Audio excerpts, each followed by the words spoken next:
Thank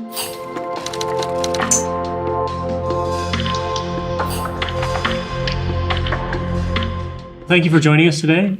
Today we're talking with Professor Juan Antonio Fernandez and Professor Lori Underwood about a new book they've written entitled China CEO 2.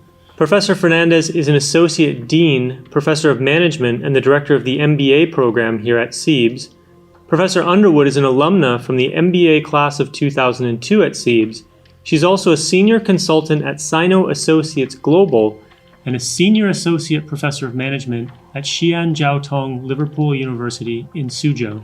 So thank you both for taking the time to join us today. Juan, I'll start with you with the first question. As the title of your book suggests, China CEO 2 is actually a bit of a follow-up to a book that the two of you wrote back in 2006. Can you just start by giving us a bit of background on that book and what it was about? Well, that was 2006 was basically the beginning of all these multinationals coming to China. At that time, they didn't have any book that have the perspective of these companies working in China. So Lori and I decided to start this project together. We interviewed a total of 20 CEOs. Many of them were the pioneers. They opened the operations in China. Like I remember the guy from Siemens. He was working in one of these friendship hotels in Beijing, or the CEO of L'Oreal. He was working also in a hotel room with a secretary and starting the operation of L'Oreal. It was a different time, very different time. Just to give you an idea, a story, when we prepared the manuscript, we sent it to more or less 10 publishing houses. All of them said no. I remember that Harvard said, we don't do interview books. Basically, probably they didn't read the manuscript because the book is not, and this current book is not a book of interviews.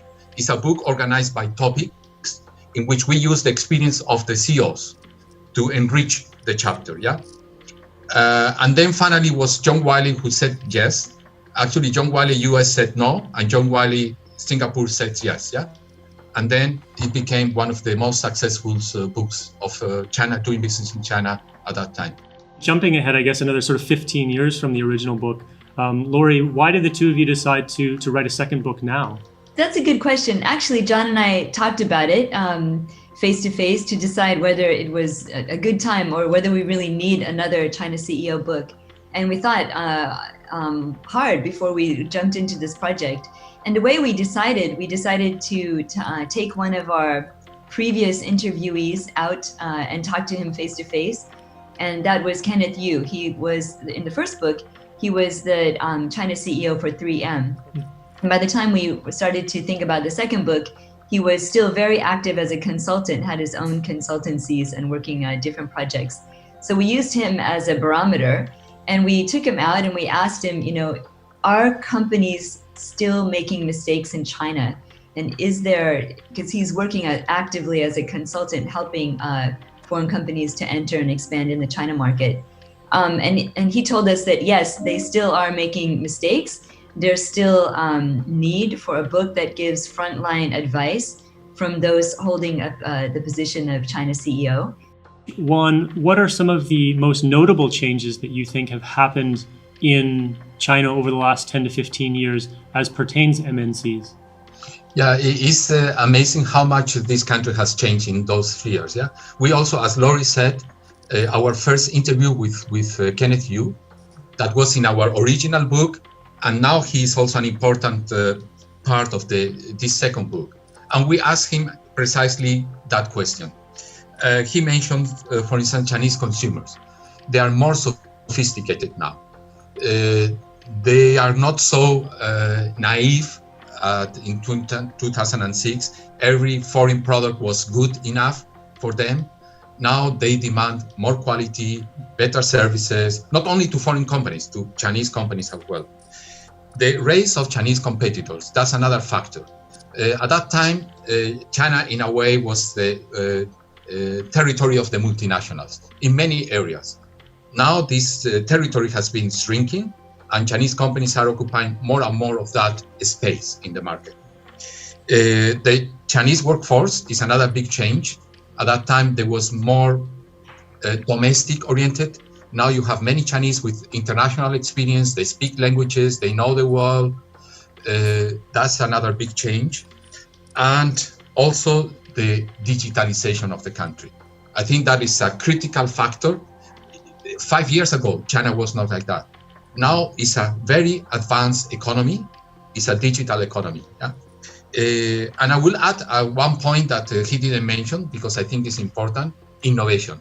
You can see that Chinese companies are moving towards innovation. So China as a country, their strategy as a country is to foster innovation at every level. What do you think that some of the biggest challenges facing MNCs in China today are? First challenge is local competition.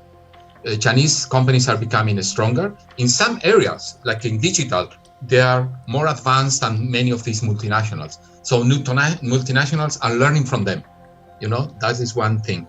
And of course, the Chinese consumers, they are more demanding, more sophisticated. Of course, they still find multinational brands attractive, but this is one thing that might change in the future. Okay. Michael, if I could just sum up using some of the words that came from the CEOs that we interviewed. One of them, I think it was Alain Crozier from Microsoft. He told us that if he summed up the difference between then and now, 2006 and 2020, it used to be that he was telling his headquarters back in the US that China is different. You need to do things differently in China. But now he's telling his headquarters China's first. So we're doing things in China, experiments, innovations, and then seeing what works in the China market, and we're bringing those to other markets around the world. Do you think there's any way in which, or anything that's unique about China that sort of sets it apart from other maybe markets in which foreign MNCs operate? Well, the first thing is the size of the market. I mean, there is no market like this in the world. You can think of India, yeah, but it's not so developed, advanced as the Chinese market. China is 20% of the world population. So if you are successful here, you are successful anywhere, yeah? And then the second factor is the point I mentioned before, digital. China is a highly digitalized economy. People that here, they don't use money anymore. Everything is through phone, everything is online. It's so competitive and dynamic. I remember that the CEO of IKEA told me that now their competitors are anywhere in China. Any small factory, furniture can compete against IKEA because now this distance are disappear because the online business. Laurie, I know for this book you interviewed about 25 top CEOs and executives and other consultants. How did you go about selecting the people that you interviewed for this book? For both the first book and the second book, we wanted to interview a wide spectrum of different multinational companies and the peoples leading them. So that was the scope of the book. We're going to talk to whoever it is who has the name card China CEO. And in the first book, that was 20 multinational companies. In the second book, 25.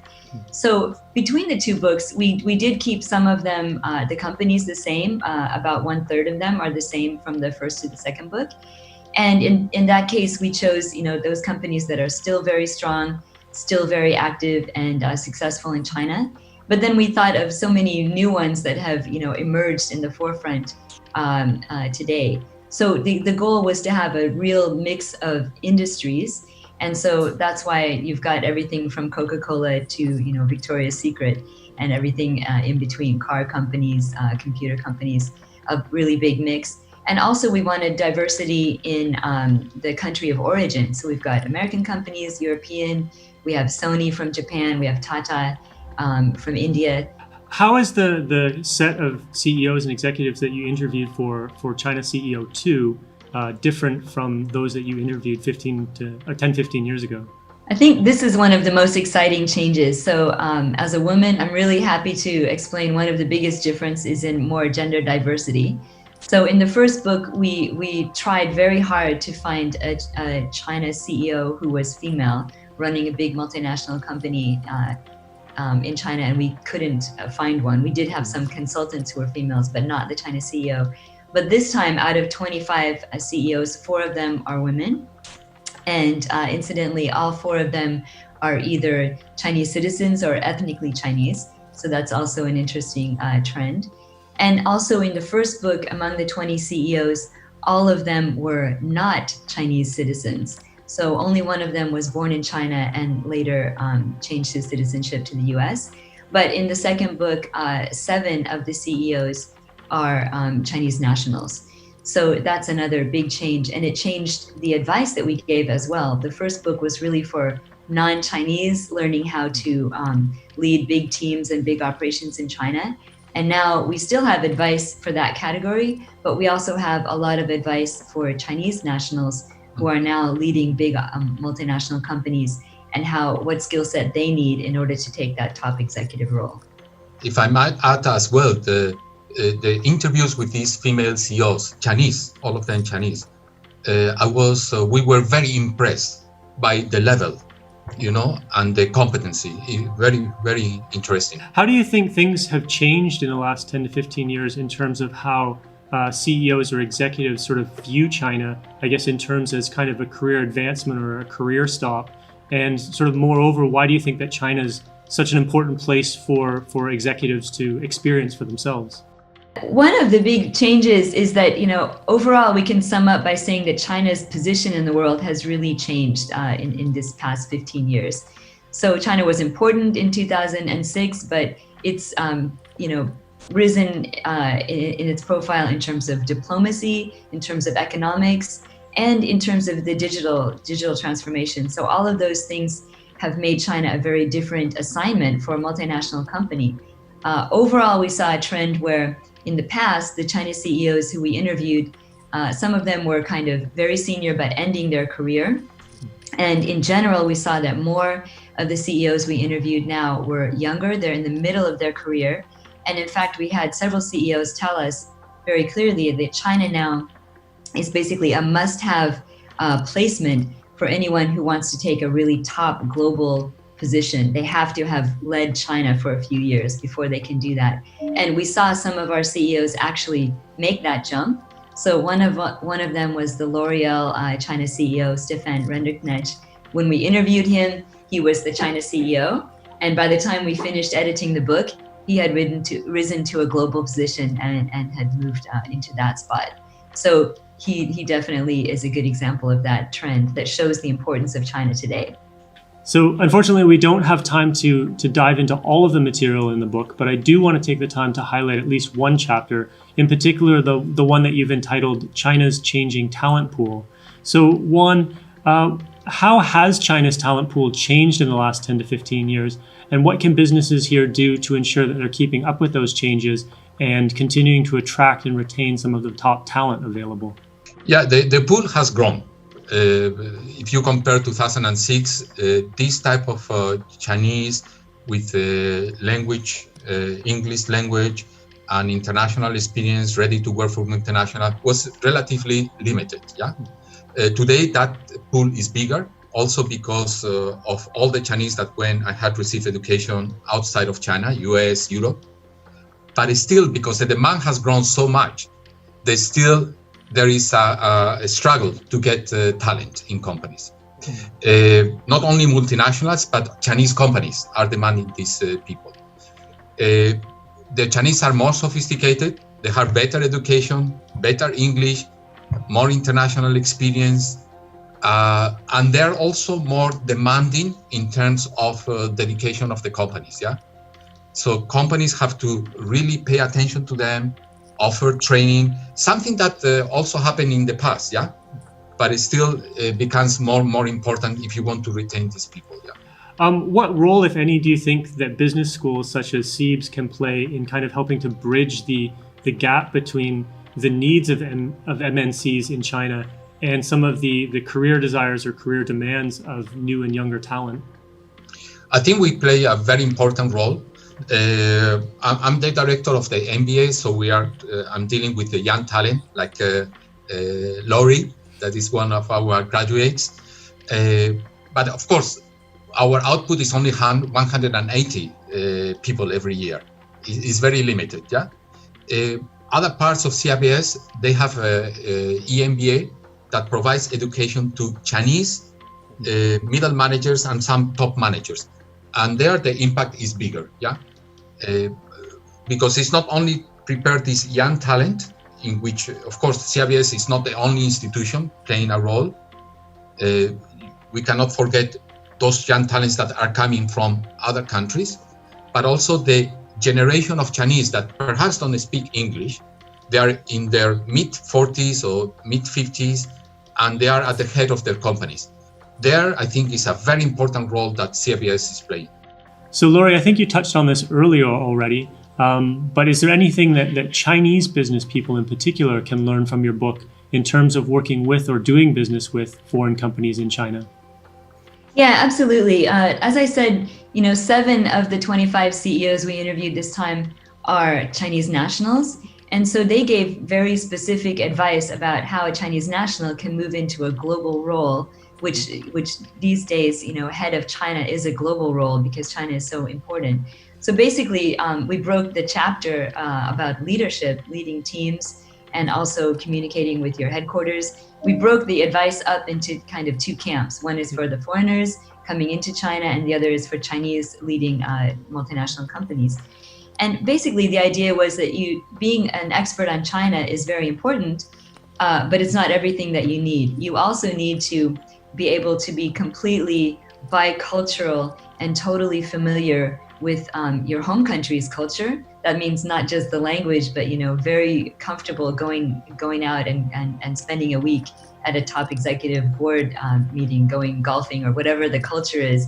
Really fitting in culturally, and then being extremely international so that you understand and follow deeply all of the markets where you're operating. So there's a lot of advice that's there for Chinese nationals as well. Do you think that there's any way in which the MNC experience in China sort of mirrors that of Chinese businesses that are going abroad?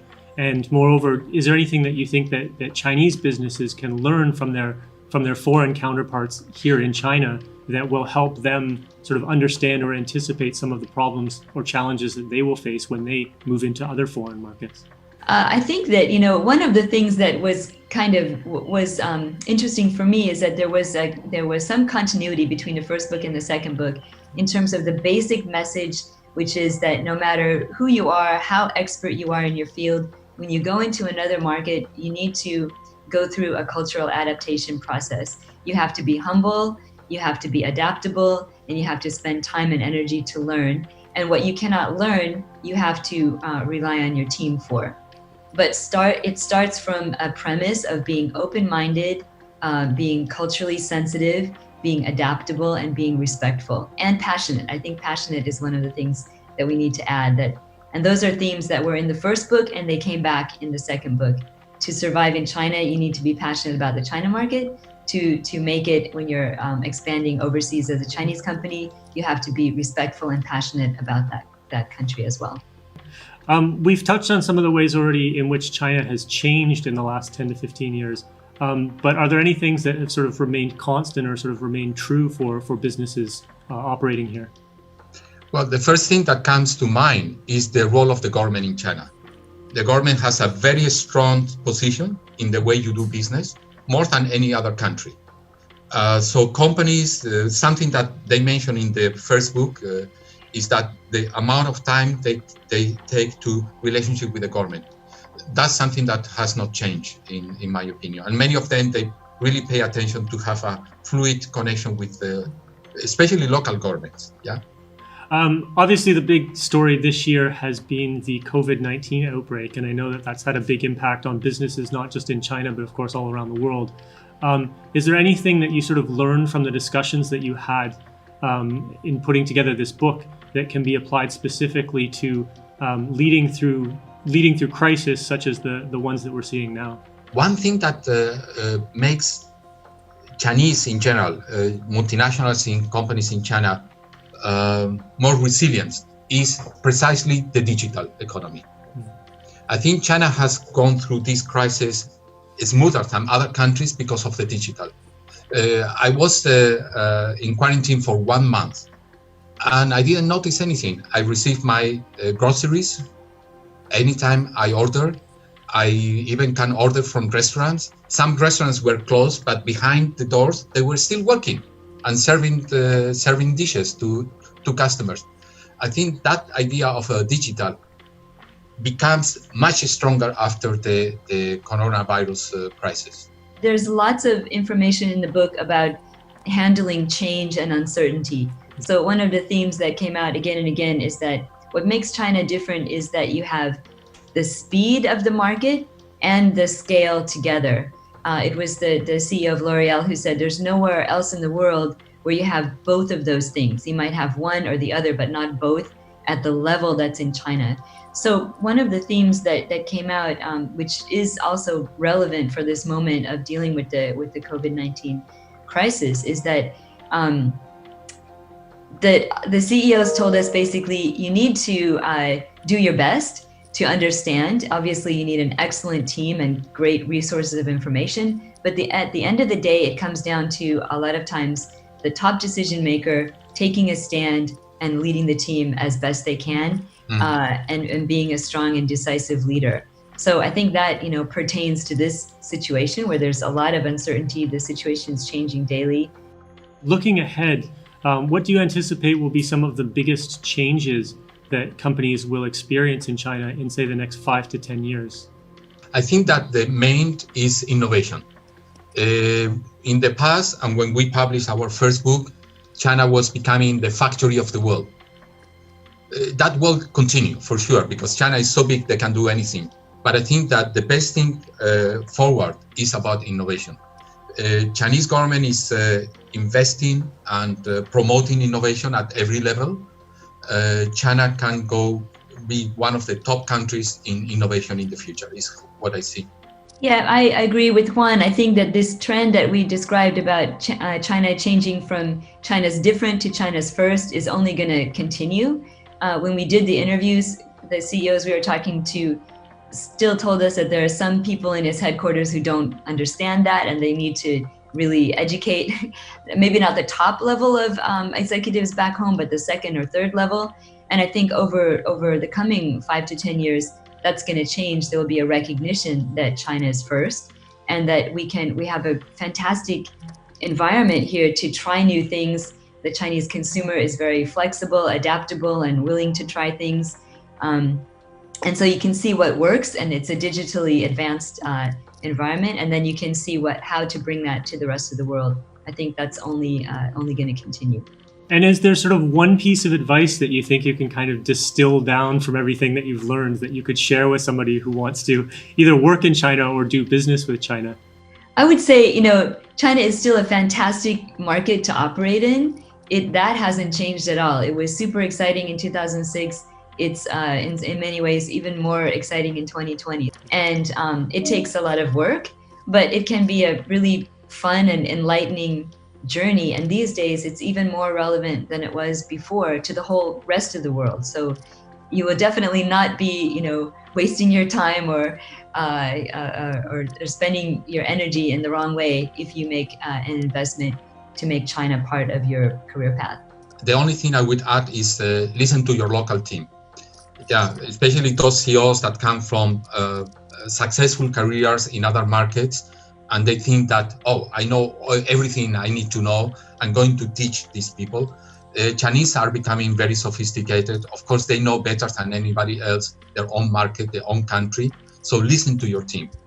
They come to you with great ideas. Yeah, but you have to create the company culture or the organization culture so they are open to you and share what they think is the right way. And finally, is there anything else that either of you would like to sort of mention or add about the book? Laurie? Anybody who wants to know when the book launch events are coming up, come and find me on LinkedIn. I'm very happy I would love to see a lot of CEIBS alumni, coming to our book launch events. And in the meantime, we're doing some virtual things, so reach out to me. Okay, great. Juan? Well, I say that when all this crazy time is over and we go back to normal, I think this is a very useful book for many companies to do business in China. Okay, great. Thank you. So thank you again both for taking your time to discuss the book with us. And of course, congratulations on the publication of China CEO 2. Thank you. you. Thank you. Bye-bye.